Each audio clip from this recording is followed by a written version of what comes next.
Resume the recording. Go on. All right. First of all, Richard, is that a Guinness shirt that you're wearing? Originally from Dublin. All right. Now that we have the important stuff out of the way, welcome everybody to our National MTAP Steering Committee meeting. I am just back from vacation on Hawaii, and so I'm still catching up with everything, but I'm glad to be here today with everybody. And I think we will do the roll call, and as I think we're going to continue our new policy where we'll do the actual roll call for the steering committee members and then ask everybody else to type in their attendance, their name and organization into the chat. Is that right, Richard? Sure. We'll start Jen DeBrule. I'm here. I see Liz Stutz. Good afternoon. Shirley Wilson. Here, hello. Of course, Don. He's there, of course. And I think that's so well. I thought I saw Charles log on, but I don't see him in or online. I sent him the link. He's on the road. He's on the road. Yeah. Okay. He's gonna try to call in.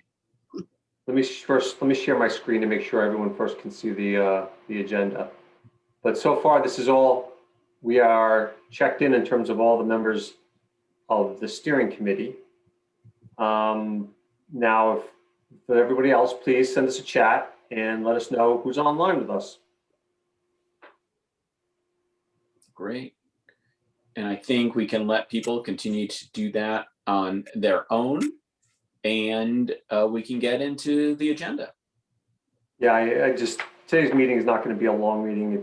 There's not even a discussion component with a topic because I think everybody has had a busy week and a busy month so far. And tomorrow we have another event coming up with MTAPing the Council on Public Transportation. So I figured we'd make this meeting sort of just a business only meeting. So with your permission, I will jump into the updates and emphasis areas. Let's go for it. All right, so under communications, and let me blow up the agenda a little bit so people can see it. Is that good? So it's not, tiny font for everyone.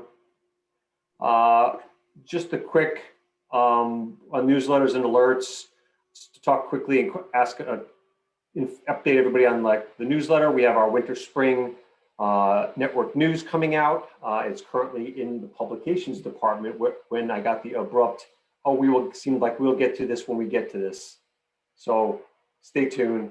Hopefully that'll come out soon. But more importantly, I really want to thank all the authors who submitted articles or letters to this. Don, Jen, Caitlin, Charles, Brody, Mark, Ian Ritz from Wisconsin, Adam from Pennsylvania, and actually more importantly, even FTA, we had John Georges submit an article, and the acting administrator who's nominated to be the administrator, Nuria Fernandez, is going to submit an article for the upcoming newsletter. So that's good news. And just to talk about on the alerts part, I'm kind of addicted. I want to tell everybody, we have the SurveyMonkey tool that we use for all of our alerts, and I haven't done one since Jen's in March. And I'm really kind of addicted to it because I really think it's a great tool and very, very helpful to consolidate comments from members on alerts. So if you have an alert idea and you feel that you want to gather information from members from around the country, please submit it to me. Take 15 minutes, provide a little background about why you're looking for information, more than just 1 or 2 sentences, some more detail, so we could then start working through a potential survey of all the members. So again, I'm really addicted to our SurveyMonkey and really like to use it. So, and plus we pay $40 a month, and I think is the best investment MTAP has ever made. So I'd like to continue that. So again, let me know if you have any alerts. First, check our website out under the MTAP members only section. That's where the stockpile and the archive of past events are and past alerts are. So you can check that out first to see if we've answered your question. If not, then again, feel free to submit an idea to me regarding alerts. Next up, on membership update. Good news, everybody. We are at 46 dues paying members for FY21. I think that was good. That's actually a level I thought we weren't going to reach when the pandemic first hit. So I'm very proud, I'm very happy. More recently, we've had newly paid members include Hawaii, Michigan, New York, Vermont, and Nevada. So we've gotten your payments. I know the states have been concerned, so please, thank you so much for submitting them. Okay, and just quickly go back to the people who are on the screen. I see Shelley from New Hampshire showed up. Shelley, you're here. Yes, sir.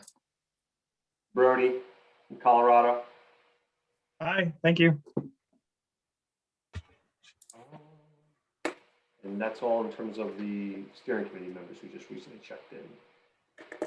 All right. So yeah, again, thank you on the paid membership, and thankfully, all the dues have been, I think our dues collection is going to be complete for this year. And the good news is we'll be submitting new invoices probably in the May-June timeframe. So we paid for FY21 just in time to pay for FY22. So stay tuned. Unfortunately, those invoices don't come out directly from me. They come out from staff in our accounting and in our engineering department. So we will coordinate and collect invoices directly for MTAP members. Stay tuned, there'll be more details about that, but I just figured I'd give you the heads up. There's nothing new, nothing to update on the website. We just continue to update it as new information comes in. So again, feel free to check it at mtap.transportation.org. Don't forget to continually check that out if you want the most up-to-date information on what we're doing. On to the next topic of MTAP budget. As of February, which was the last financial statement that was submitted to me, our revenues were $212,000. Our expenses are $71,932 for a net revenue of $140,068. Now, usually it would be at $210,000, but the extra $2,000 was from the sponsorship. I kind of like to draw into that because in a normal year, we have an agreement from this point going forward to the sponsorships don't come our way, they go to our meetings department, but the meetings department has to pick up all the costs related to all of our meetings. Not so in the pandemic, so we are now holding on to that extra $2,000. So thank you, Uber, and thank you, Route Match, and thank you, Panther, for those. Are there any questions about the MTAP budget?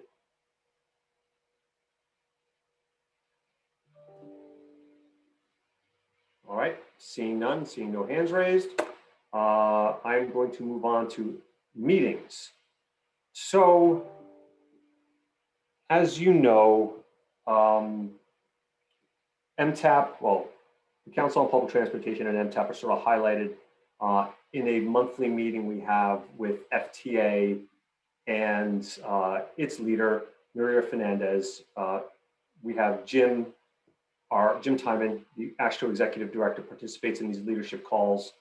And on one of the calls, he brought up the possibility of working with CTAA on a workshop or educational forum at some future date. As by future, I mean in the next month or so, working with CTAA on sort of a peer exchange related to the spend down issue. You're going to hear about the spend down issue tomorrow on the technical initiative, the state's coordinating transit access for COVID-19. I know it's going to be brought up by FTA as part of Henrica's talking points, because I've seen them already. I've seen her PowerPoint. She's going to bring it up. But we've been asked to partner with CTAA on a sort of a peer exchange. And right now it's still tentative. It's not really scheduled. We're looking at the first week of May for a peer exchange. And I sort of pitched the idea to CTAA about, I don't want another year to go by without us holding state DOT roundtable.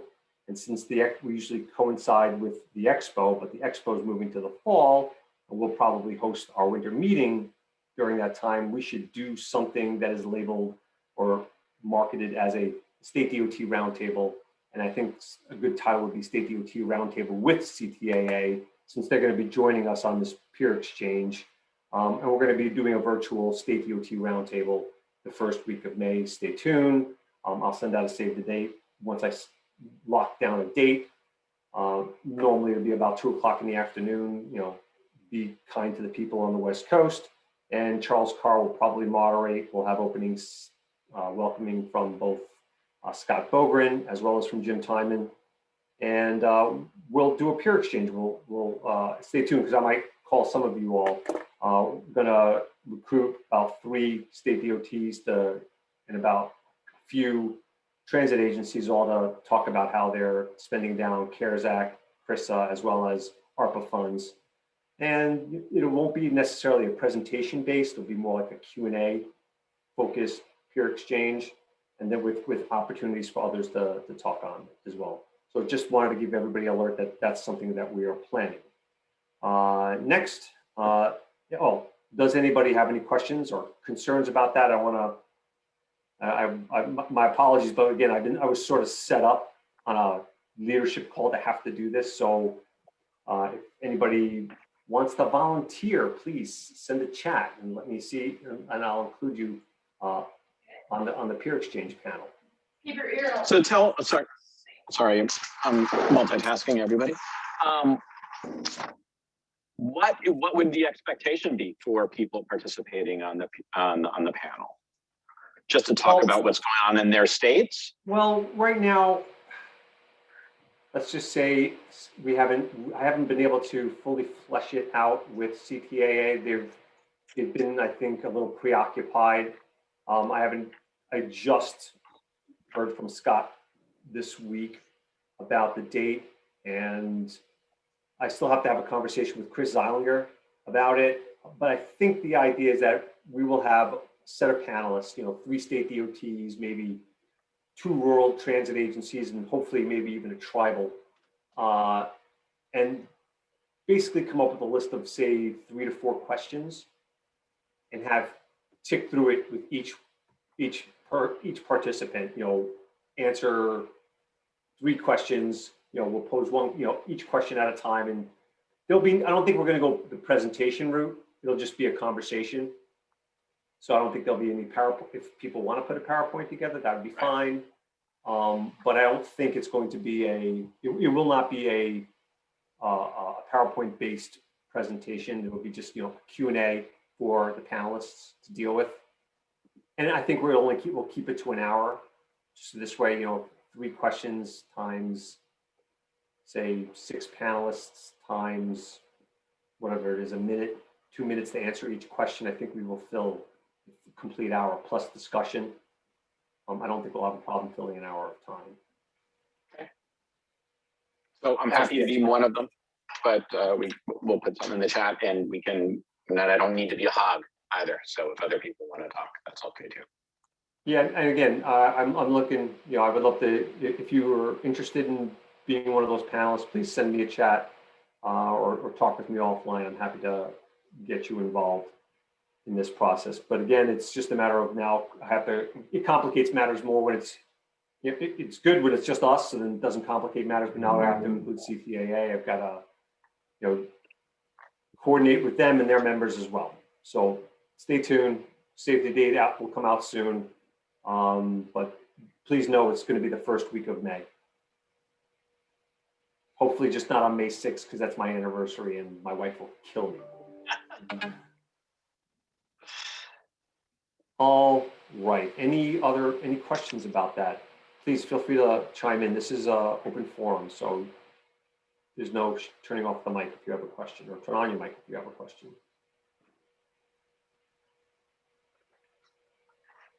All right, seeing none. The 19th Biennial FTA State Programs Meeting. So the news I have on this front is that from FTA, in my last conversation, Danielle Nelson was sort of coordinating the launching or this eventual conference, which is going to happen this summer. It's going to happen, just so you know, I'll throw that out there. It's going to happen. She coordinated, they initially threw out two sets of dates, July 20th, 28th, and August 3rd,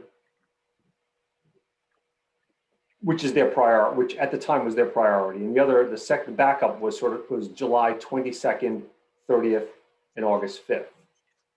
And the way things have been in the conversation had been going via email, it seemed as though July 20th and the Tuesdays of that month were sort of going to be the priority. But as it turns out,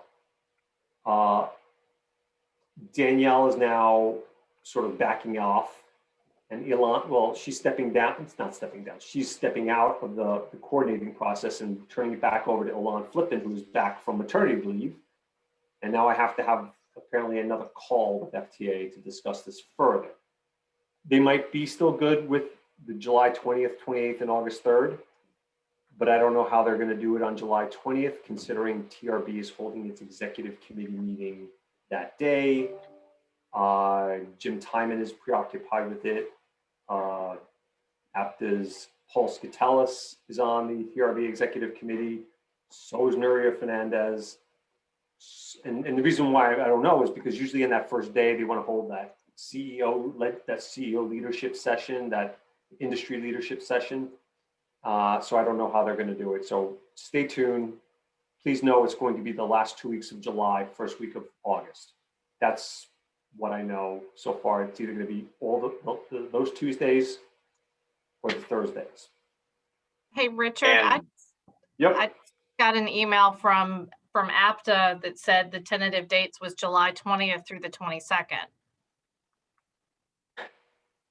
Which, I mean, I'm assuming based on what you said, it sounds like a virtual type thing, and 20th through the 22nd seems more like an in-person type thing. So, and this is the state programs meeting they're talking about? Yeah. Yeah, because the last discussion we had, they wanted to pick, like, they were like, pick Tuesday or Thursday, and they will do it once a week for 3 weeks. Okay. Well, like I said, I'm just on an email exchange with some APTA folks, and that just got thrown out, so I was a little surprised. That's a little surprising. So thank you for that. What's really surprising is that they would say that, and that, yeah, that's surprising because we've been all on the same email exchange. So yeah, the date, it was either going to be the way it was explained was either going to be a Tuesday or a Thursday. Not, I see what you're saying. Tuesday, like July 20th and 22nd, that we could be done, right? 2 straight days, 2 days, we would be done. But they wanted to go 3 straight days, 3 days, once 1 week, 1 day per week for 3 weeks. So stay tuned. Hopefully I'll have more information from Ilan, and I'll send that out to everybody just so you can start preparing. But it was going to definitely be virtual. They were thinking 100% virtual. Thank you. That helps. a lot. Well, actually it doesn't. That's my thing, or it doesn't really confuse things. So my apologies for confusing things. I was hoping to add clarity, but now I brought confusion. So my apologies to all the members. I feel like events right now are all just a confusing space. Oh yeah, it doesn't, yeah, it does. It gets, that's no truer words have been spoken. Are there any questions, causes, concerns? I'm going to open up the chat to see if anybody has anything. Nope. Anybody on the call? Going once, going twice. All right. So let's move on to MTAP coordination under Association Coalition Building. I think we're going to need this. Let me see. Is Charles on?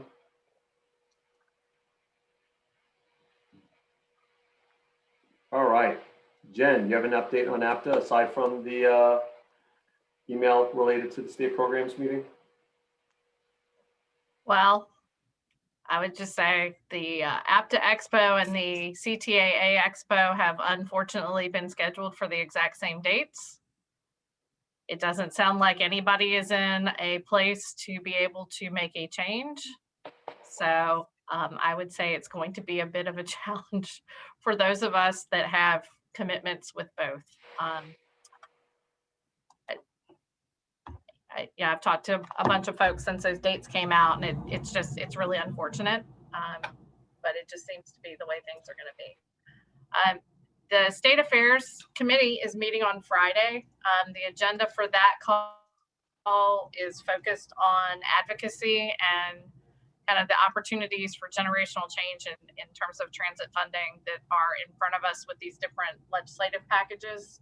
So if you are interested in that conversation, I think, Richard, I see that you're on the agenda maybe for some comments along with CTAA, but Paul Skoutelis is going to be part of that call. And then we're going to have the APTA legislative staff going through the federal legislative agenda and some of the key advocacy activities and messaging over the next several months. I do think that I expect Paul Skoutelis to address this issue with the conflict in the conferences as part of that conversation as well. Just throwing that out there. So that's scheduled for Friday. And I do think that it's unfortunate, but we all have to work together and find a way to bind ourselves together for the cause. So hopefully we won't get too distracted by this conference conflict. That's interesting news. Did you actually say it was on the agenda? Well, I just saw a draft agenda. So let me just say it's on there for, additional comments from CTAA and AASHTO. So don't quote me on that. Interesting. There's a lot on this agenda for an hour-long call, so I'm not sure it's all going to make the cut. So anyway, that's kind of the quick rundown on the APTA space.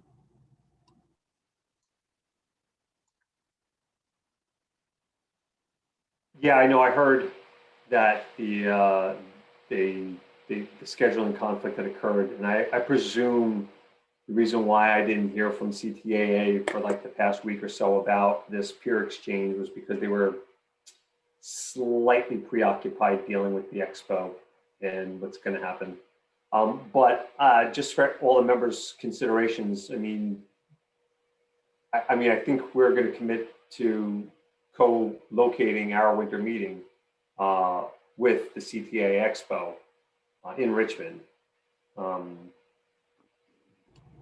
I don't know how folks feel about that. I didn't want to bring it up, but it just sort of, we've been having these discussions with CTAA about what to do, because they first scheduled their expo, I think, before APTA did, and at the time we were like that. It's perfect timing for the winter meeting, for our winter meeting, and it just seems like, it just seems a perfect opportunity to be in the same location, because we benefit, our members benefit from being, with their sub-recipients, aka CTAA members, and vice versa.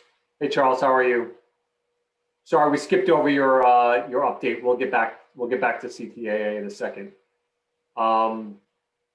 But it just seems that, there's this, I think it's a perfect match until I heard that APTA decided to have their annual meeting to coincide, or that now Where is APTA this year? they're in Orlando, I think. In Orlando, it was just announced, was it last week, Richard?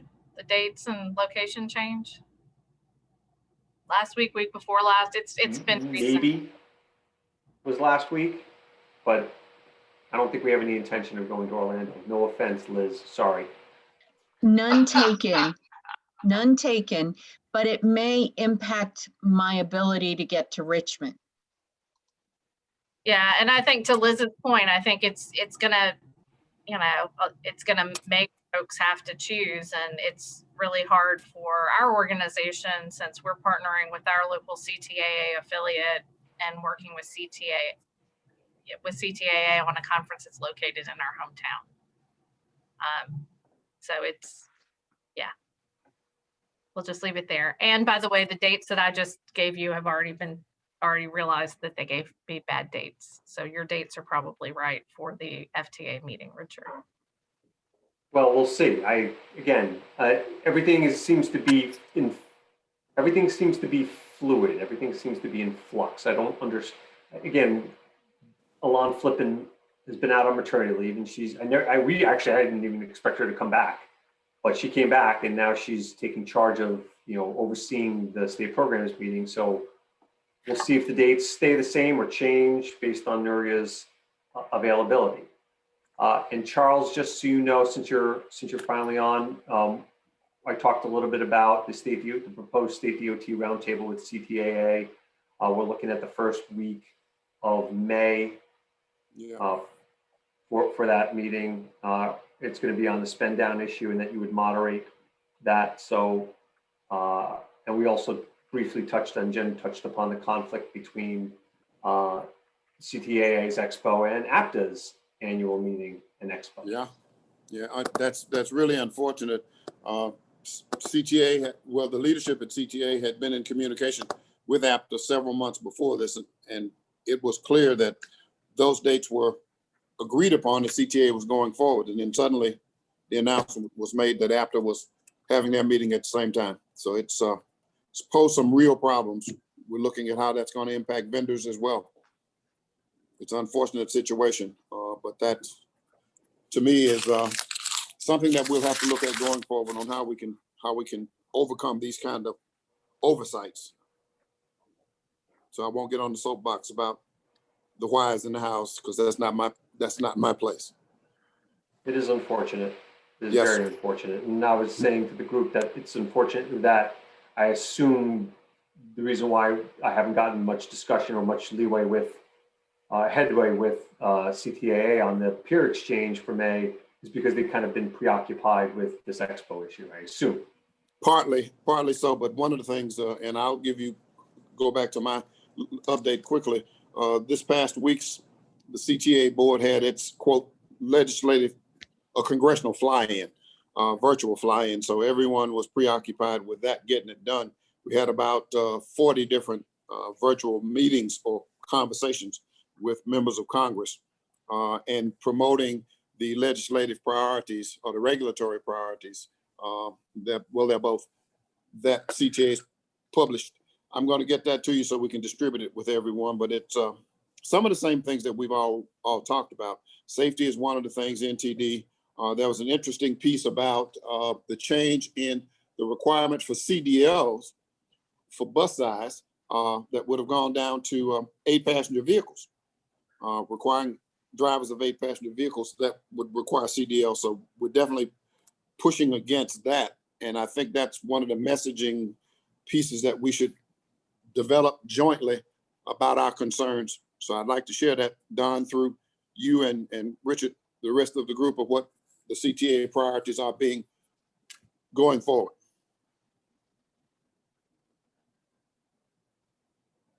I think that's it for now. And just so you know, we already raised that as a concern for us as well. Okay.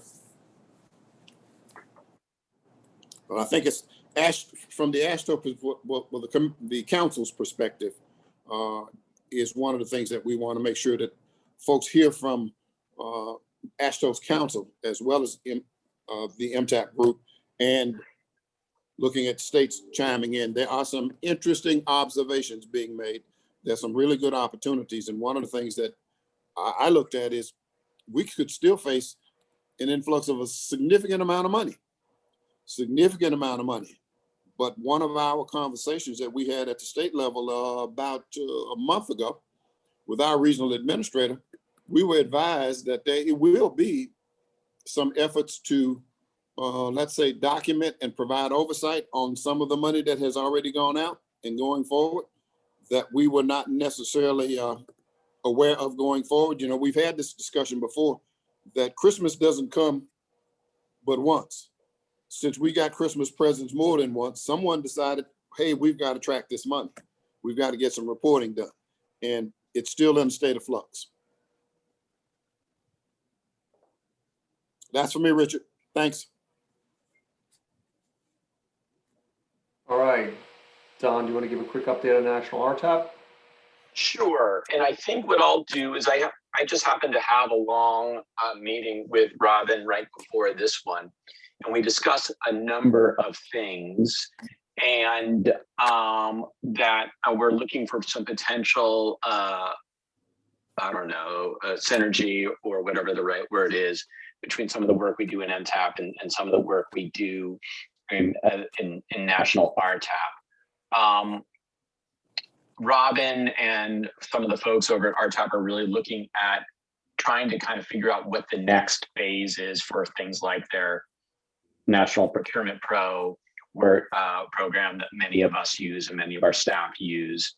And then one of the things that came up was one of the things about further ways that we as states can influence statewide procurements. Now, I know many states like us here in Washington, we don't do the actual procurement. It's another state agency that does it. And so the actual control we have over it is somewhat limited. But that being said, I thought, for example, that we might benefit from Liz or someone that she works with talking to us about how in Florida, Qatar does safety testing at this point, and that requirement made it into their statewide procurement. And whether or not that would be something that other states might want to follow. Liz, I don't mean to put you on the spot, but is that something that you can help put together and potentially bring back to this MTAP group? I can't do it personally, but I have a bunch of people who can. That's what I was thinking. I wasn't going to make you do it. No, but yeah, I mean, the guys put together an amazing program with the help of the engineering team at FSU. And now all of our specs are performance-based on the testing that they do. So that's exactly right. So I think most of us would be interested in learning on what you did to start to think about if we want to do anything similar in our future procurements and to kind of learn from what happened in Florida. So maybe, Richard, that's something we can get on a future agenda to talk about that. And let's see if there was anything else. They are looking also for some help on intercity bus discussions. And so there is, within TRB, there is a new intercity bus subcommittee that's a little bit different from the way that they used to be structured. And they want to make sure that they have state representation on that group. And so I know I can't do it myself, but I'm looking to have some of my staff participate, and maybe other people are interested in that as well. I think from a state perspective, I'm sure we're not alone in Washington. Basically, it's coming down to the line, and most of our unsubsidized service that's not on the interstate is essentially going away. And is there a chance for us to have a kind of statewide, a countrywide strategy on how we deal with that? Because when that unsubsidized service goes away, everyone's going to be coming back to us and to our partner transit agencies. And so that we should be ready. We shouldn't be reactionary as the intercity bus system countrywide continues its downward decline. And so just putting that out there, if people are interested in participating in that committee, let me know. I've worked a little bit with them before. It's not like most TRB committees, which are highly theoretical. This one is much more pragmatic, and I've gotten a lot of value out of working with that group. So that's my focus for this week's RTAP, National RTAP work that we're doing, unless anybody has any questions or comments. Yeah, this is Charles. Can I ask a question about the intercity bus situation? Yeah. And it's not directly tied to RTAP per se, but I know Right. we've had some interesting conversations with Greyhound, still coming after their portion of the pie as they view it. But we also hear at the same time that things are just not turning around. And I'm wondering how other states are viewing their commitment to fund the intercity bus portion, particularly working with Greyhound, when the light at the end of the tunnel seems to be getting dimmer and dimmer. Yeah, Just no, I completely agree, Charles. I've said throughout this whole thing that I think there's a 50% chance that we're all going to throw a bunch of money at Greyhound and they'll still fold when this is all over.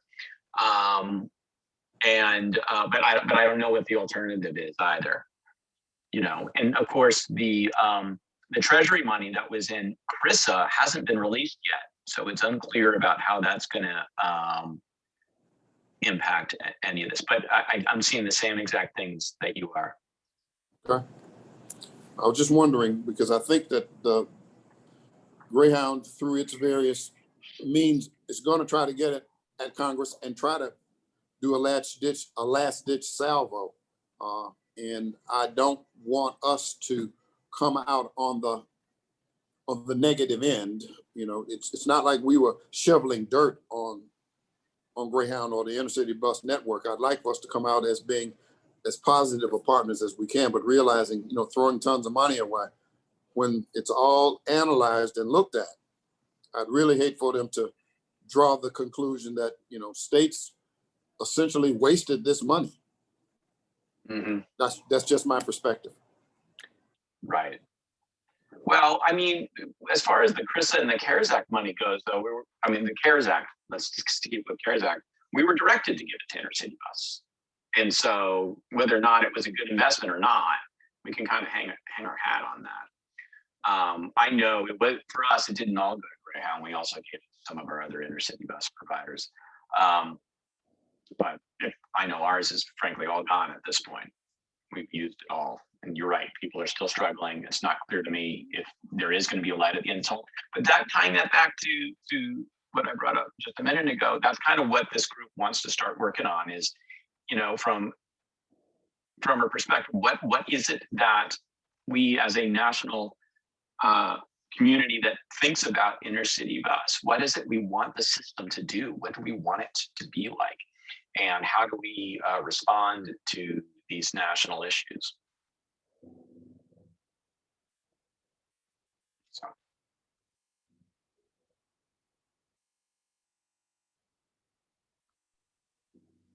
Was that a rhetorical question, or do you want to start the conversation, or are there people who want to answer that question?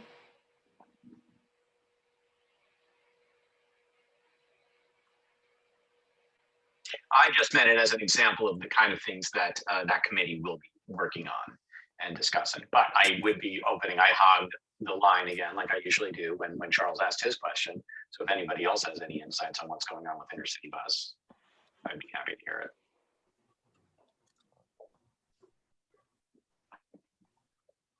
Anyone? This is Brian Travis from California, and you know, I'd just like to say that. Can you guys hear me? Yes. I'd just like to say that, you know, in California, I think, you know, Greyhound kind of has a history of when certain routes don't become lucrative or cost effective for them, then they just kind of pull out and then don't really do a very good job letting us know when they're going to do so. And then our local transit agencies are left high and dry and have to pick up the pieces. And that's kind of what's been happening in California. And I think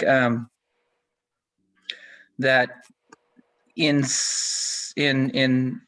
those cases, we've actually seen better service provided for less dollars. And in a way, Greyhound's doing this to themselves. Is there anything you can attribute that problem to? I mean, is it just? Well, they're running They big lack over-the-road staffing? coaches. Yeah, they're just running big over-the-road coaches down the road and providing service in the middle of the night to some places, and they're not coordinating service with our local providers or our other inner-city bus providers very well. It's frustrating. Their whole system is based on people who have to use inner city bus. There's Correct. nothing on it to encourage additional folks to want to ride. Right. And so you end up with these, at least the service model that they have is running big over the road coaches down the road, many miles, with high cost per mile, and they need large subsidies to operate.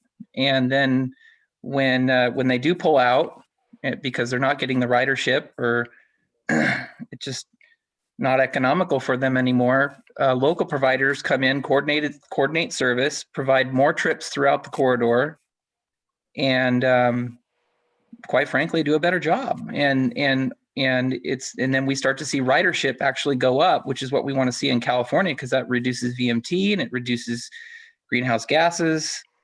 That's Hey, Brian, a big push. Yeah. hey, Brian, is that new service subsidized or is it unsubsidized? We fund it with intercity bus 5311F. Yeah, that's what I was And asking. I think there's a couple of different examples of that around California. But we just I'm want to worried see. that that's essentially what's going to happen. We're not in California. I don't think we're worried about who provides the service, so long as the service is being provided in the most efficient, effective way. And is looking at the customer as the end, as who we're trying to service. And when we hear other transit agencies start to complain, about the service or lack thereof, then we kind of think, okay, well, maybe we should look at other options. And it's a discretionary program in California, so we can do that. Right. Hey, Steve, I see you turn on your camera. You wanted Yes. to contribute? I would love to get involved in the station. We're going through the thing currently with Greyhounds in our state. I'm with Oklahoma DOT.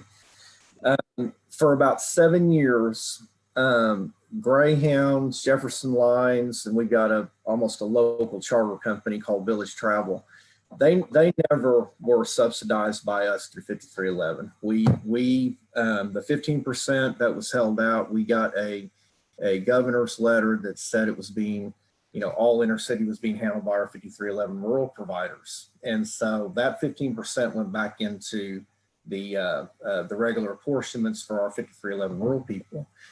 Well, when COVID hits, then Greyhound reached out to us for a little over $52 million for our rural transit people in the state. Usually we were getting about 12 or 13 million. So it was a huge increase for all rural providers.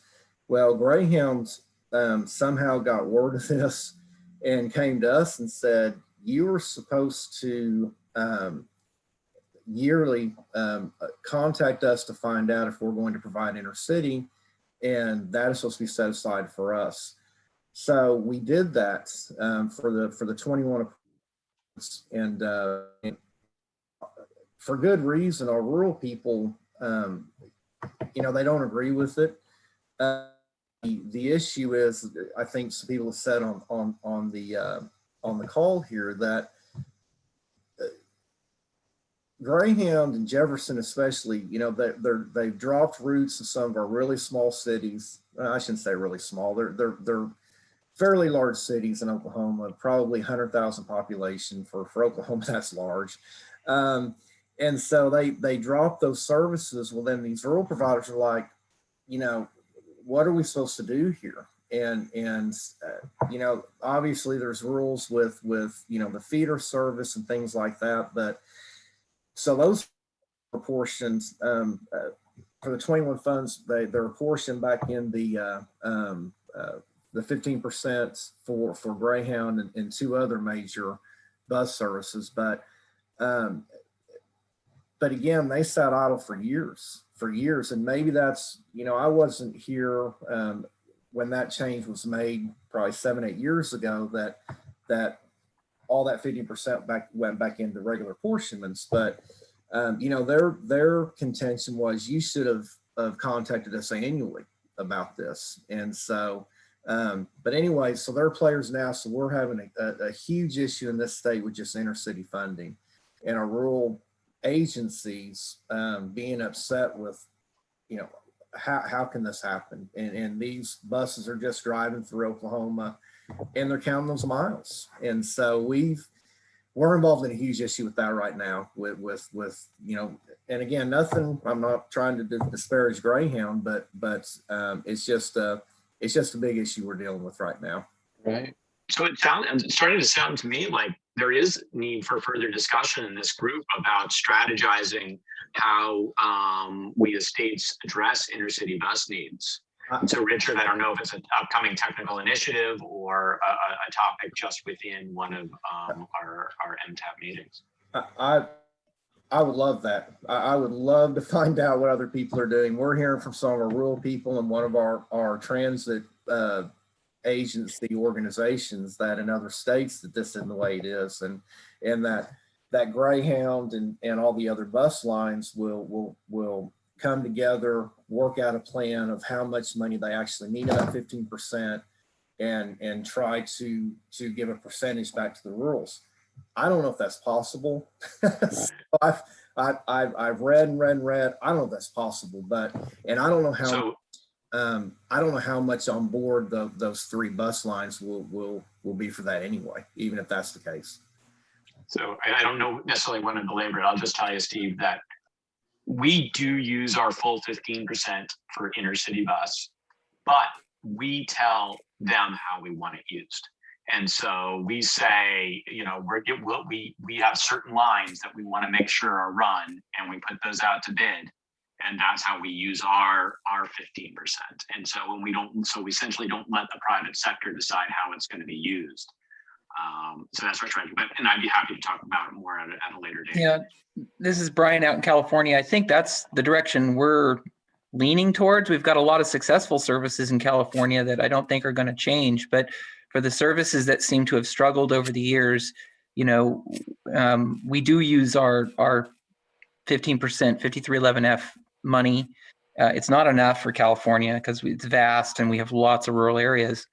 But we're currently in the process of conducting an intercity bus study. And I think one of the things that we're going to look at is, you know, basically partnering with agencies to provide service that we want so that we can have statewide coverage. We're looking at an integrated travel program. It's called Cal ITP. And we're looking at basically having statewide coverage indefinitely. And then using some state funds to service that. We're just reaching a point in California where we have the population and we need to provide those services. And so you know, I'm sure that once the study's done, I don't believe it's gotten very far along yet. But I think once the study comes out, that I'm sure it could be shared.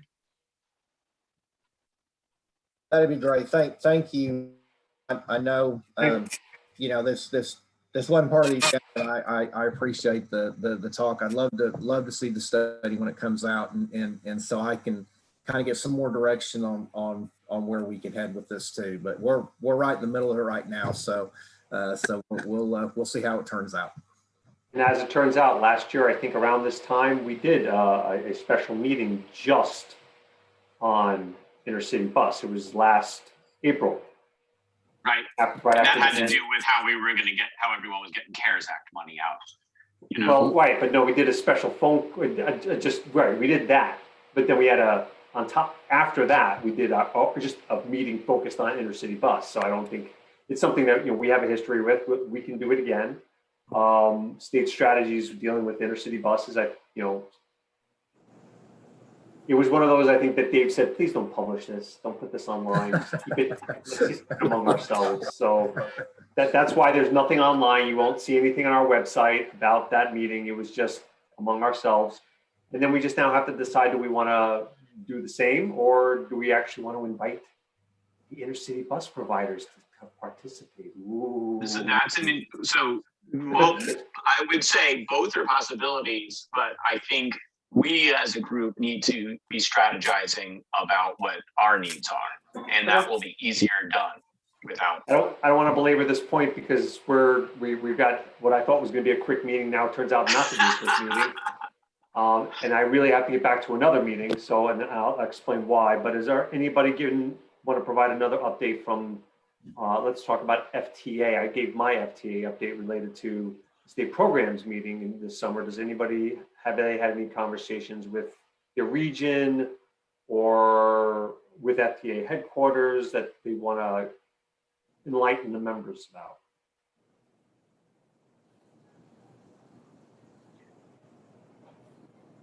So one of the things that I know we're interested in doing is, some of you might remember that Scott Gearing every once in a while, or his consultants, give the top 10 findings presentation. We have a number of people asking about getting a newer version of that here in our state. Has anybody else gotten that presentation recently or done a version on their own?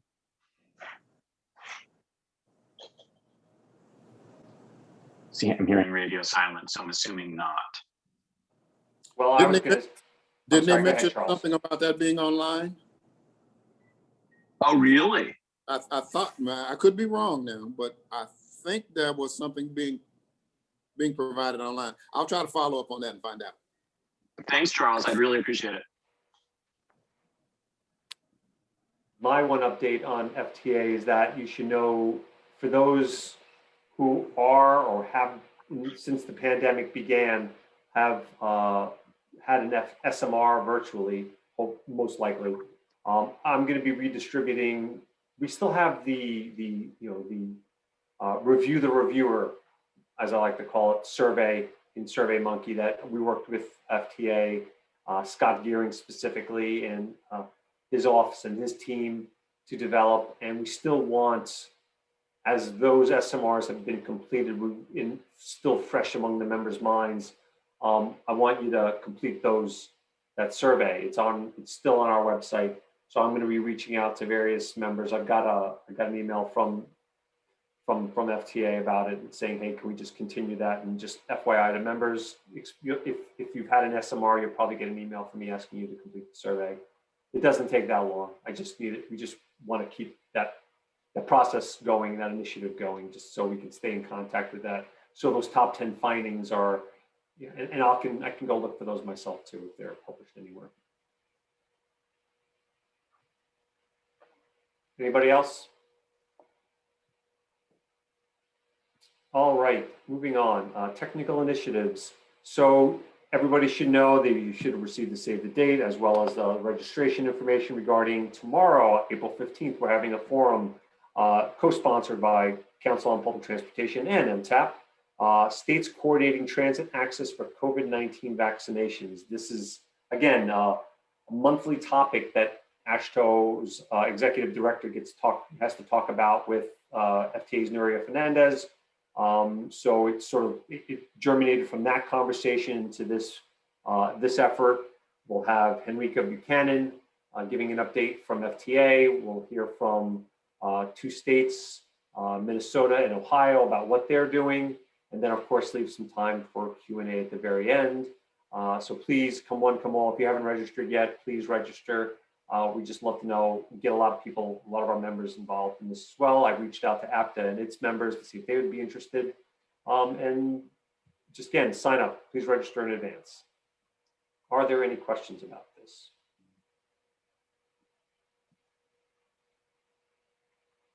I'll be really interested to see how it goes tomorrow. I know our region 10 has asked us to present on a similar topic in upcoming, so I'm planning to steal as much as possible from what I've learned tomorrow. Yes, and as someone who just recently got vaccinated, as of Monday, which in and of itself was a dumb move because there's nothing like scheduling a vaccination where you know the effects, and then you have back-to-back meetings, and I feel like I have the flu. So, thumbs up. But all's well. I'm vaccinated. It's all that matters. So please, again, come one, come all. Invite your staff. We look forward to tomorrow. Now on to the sort of disappointing news of the day. And I mean, aside from the side effects of the vaccination being disappointing and depressive. Number two, we're talking about the MTAP Advanced E-Learning module. What I've been working on since probably the beginning of this year is try to get North Dakota State University and its SURCOM, the Small Urban Rural Mobility Center, to work with us to develop another e-learning module for us. Like we have the FTA 101, so why not let's look at an FTA 201. The whole purpose is to be good stewards of MTAP's, the funding we provide, membership in this group, half of which is devoted to a travel fund. But since no one's traveling, I'm trying to provide value. That was my whole purpose of this. Okay, so then what was next? So we talked about doing this e-learning module as a potential project that we could work on, only to find out this week, I mean, literally this week, and it's really disappointing. I kind of got the, in the conversation, when you were in high school and you went on a date and the date didn't go so well and you got the, it's me, not you. Well, that's the conversation I had with them. Only that they can't work with us. They're apparently too busy right now to do this project. It's me, not you, but they would like to work with us on potential other updates to the FTA 101. And I took that to mean that they're just, right now, they're coming out of COVID and they're planning their fall and their spring travel. And they just don't have the bandwidth to work on this project. It's disappointing because I don't know any other group, any other individual, any other university that does this kind of e-learning or these e-learning modules. I don't know if anybody on this call has ever taken an e-learning module and from whom, but I would love to know. But we're going to sort of have to put on hold the idea of doing this FTA 201, at least for now. My apologies to the members. I really am. I'm really disappointed because I was really looking forward to creating another tool for your staff to use. Again, everybody on this call mostly are experts. If you've been in the field for 10, 15 years, I don't think this is groundbreaking stuff. But when you bring on new staff, this stuff is very, very helpful. I take the learning module every once in a while just to go, yeah, that's interesting. I didn't remember that. And it just tells you different things. So I was looking forward to working with them on this module, and it's just, it's them, not me. They like the idea of working with us, but they just don't seem to have the bandwidth to do it. They don't have the graduate students to work on it because the graduate students aren't there. They don't have themselves. They have, one guy who's working on this would work on this for us, and he's now has to work. They have to focus on their in-person training versus things like this. The one-off projects like this versus the ongoing training schedules that they have to go through with other states and other universities and things of that sort. So plus teaching as well. So, which is very disappointing. So yeah. So Richard, I would take them up though on their effort to update the 101, just because since it uses Flash, it's going to stop working if it hasn't already. Most browsers are going away from using the Flash technology, and I want to make sure it continues to work. Well, I promised them we would once the next 6-year authorization or 6-year, 5-year, whatever it is, 10-year, whatever they decide to pass in the next go around, once that is done, they promised me that, we can do those updates. And those are quick hits. They're not very costly. I mean, the last one, I think, the update from MAP 21 to FAST Act was, about $3,000, $4,000. Not that expensive, $5,000. I think that may have been the high end. But otherwise, this new e-learning module is just not, I mean, we'll take them up on it. But again, so just we have to put this on sort of hold for now, because I was kind of shocked to hear that they don't have the bandwidth to do this. But if there are people on this Zoom meeting, please let me know if you've seen other e-learning modules that you've known. I fear having to put it out. I don't have to put it out for an RFP. I hesitate to have to put this out for an RFP. I'd like to just work with an organization that we know is reliable and we could potentially hire if they have the bandwidth to do such a module. So I have to throw that out to the community. Sort of like an MTAP alert. Hey, can you tell me about things? But that's the quick update on that. My apologies to have to break the bad news on that one. It just seems bad news altogether. APTA and CTAA dates, now this is, sorry for the negativity on this call. All right, next topic, research. So Mr. Carr, are you still on the phone? Yes, sir, I'm here. All right. I know what I have to say, so I was just going to turn it over to our subcommittee chair. Okay, thanks. I appreciate, Richard, the help you gave me on trying to corral the information for the article for the newsletter, and I'm hoping that you're going to find that useful. There are still a number of things that are in, let's say, in transition. There are some NCHRP projects that, as you will see when that newsletter is made available to you, that have been completed. There's some reports. A lot of this is going to be unpublished reports. And I think we'll still get significant benefit out of it. But there are some projects that we had put forward that they have not formally authorized contractors to go forward on. So we're looking for the word, the official word from the folks at TRB and CHRP on that. I think that article will speak pretty much for itself.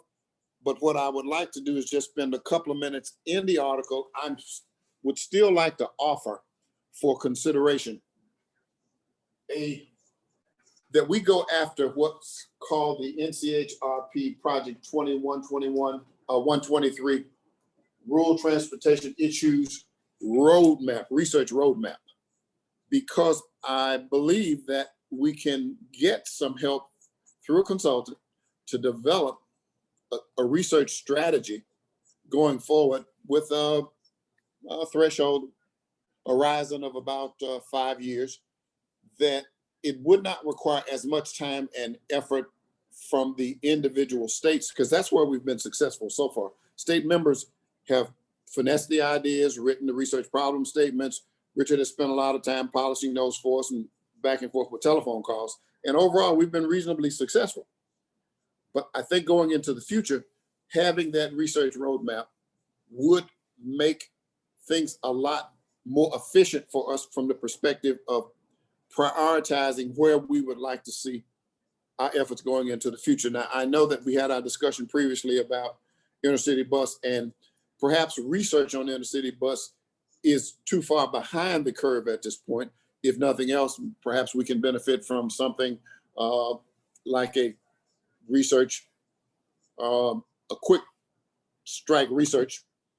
But I don't know that we are going to fare as well going forward if we don't have that kind of structure to it as we're presenting that to the TRB hierarchy.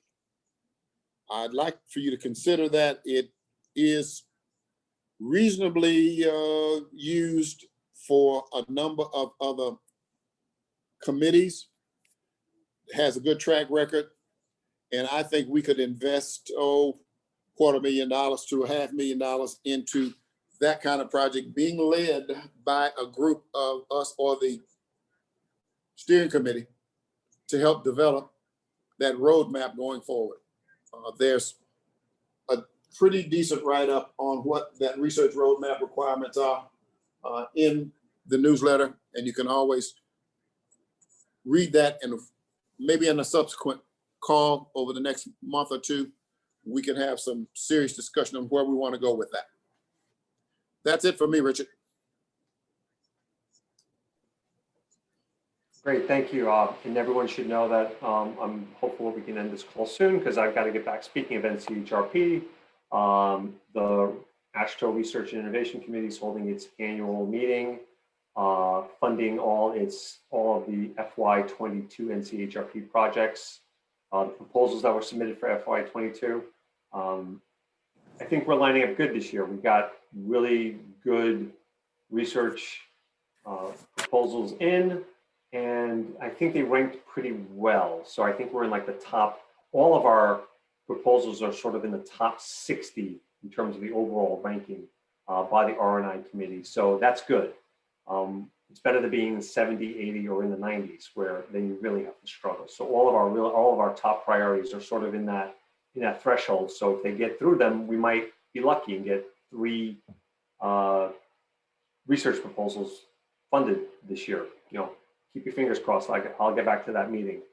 So other than research, in terms of other ideas and announcements, the last one, stay tuned. In May, we'll be submitting an email to members to submit nominations for the steering committee. It's that time again, elections time, and we will be starting that process in May. So stay tuned. And other than that, are there any other comments from members, from the steering committee members, as well as from members overall? Anything? This is now your time for discussion.